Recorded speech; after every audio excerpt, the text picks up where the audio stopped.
Good morning, everybody. I woke up this morning feeling the weight of the absolutely incredible evil and stupidity that's raging all around us, as most of us do these days if you're even halfway awake. And so I was feeling that, and I needed to encourage myself, so I preached a message to myself, and I want to share that with you. As believers in Jesus, we know that we are awaiting the restoration of all things. If we're looking with our natural eyes, we're not seeing that. But we have to believe, because we've been told what's going to happen. We've been told what the final outcome will be. We've been told that all things will be restored. That's what we're waiting and trusting for, and our hope will not be disappointed. So, in Acts chapter 3, it says that Paul says that the heavens must receive Jesus until the time of the restoring of all things.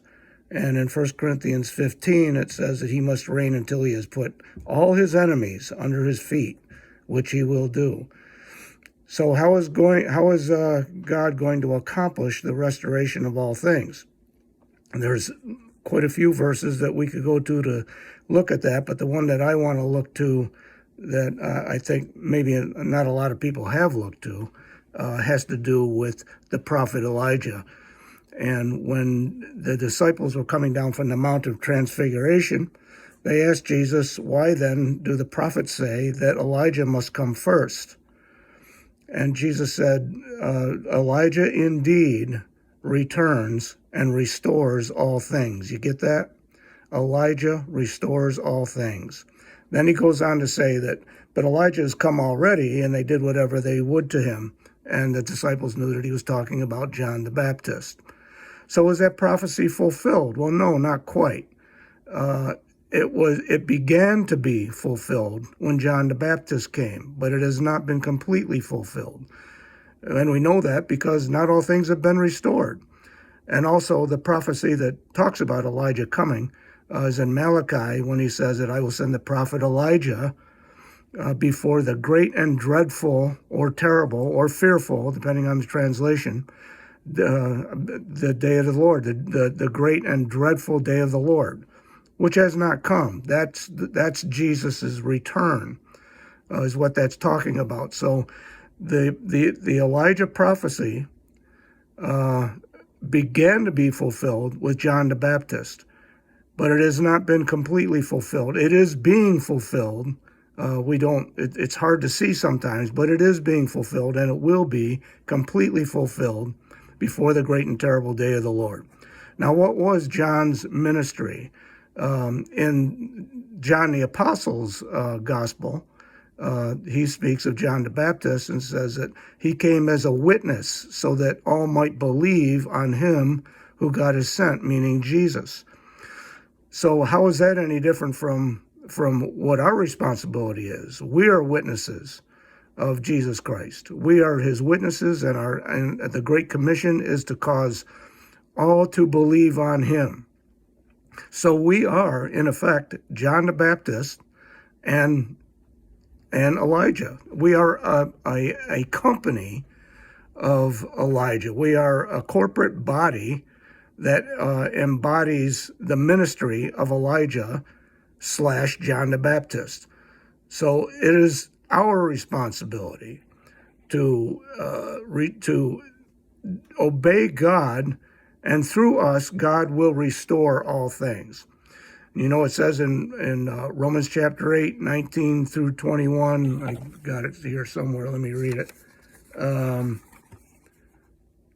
It says, for the creation waits with eager longing for the revealing of the sons of God. For the creation was subjected to futility, not willingly, but because of him who subjected it, in hope that the creation itself will be set free from the bondage of corruption and obtain the freedom of the glory of the children of God. So who was creation waiting for? The sons of God, the manifestation of the sons of God. God doesn't do anything on the earth unless he does it through his people. God is going to restore all things. He's going to do it through his people, through a corporate body of Elijahs. These are the days of Elijah, and we are corporately Elijah. Just meditate on that for a while. I'm going to also talk about Psalm chapter 2, 7 through 9. Pay attention to the language here. I will tell of the decree. The Lord said to me, "You are my son. Today I have begotten you. Ask of me, and I will make the nations your heritage." Note the language. "And the end of the earth your possession. You shall break them with a rod of iron and dash them in pieces like a potter's vessel." Now we go to Revelation chapter 2, verses 26 through 27. Jesus is speaking to a particular church, and he says, the one who conquers and keeps my works until the end, to him I will give authority over the nations. Notice it's the same language we just read about in Psalm 2, where God the Father is talking to the Messiah. This is a messianic prophecy. We're using the same language that God addressed the Messiah with, Jesus is now addressing the church with. Let me read that again. I will give authority over the nations, and he will rule, meaning he who overcomes in Jesus' name.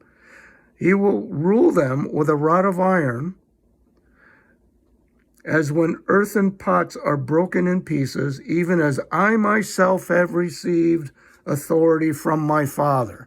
So Jesus is referencing Psalm 2 here, saying this is what the Father has decreed for me, and this is what I am also decreeing for you. Things look really bad because they are really bad. But nothing has changed, and God will not be stopped, and his plan will not be thwarted. But the enemy will be brought down. The enemy of our souls will be destroyed. And God will destroy him and all his works through us. So look up.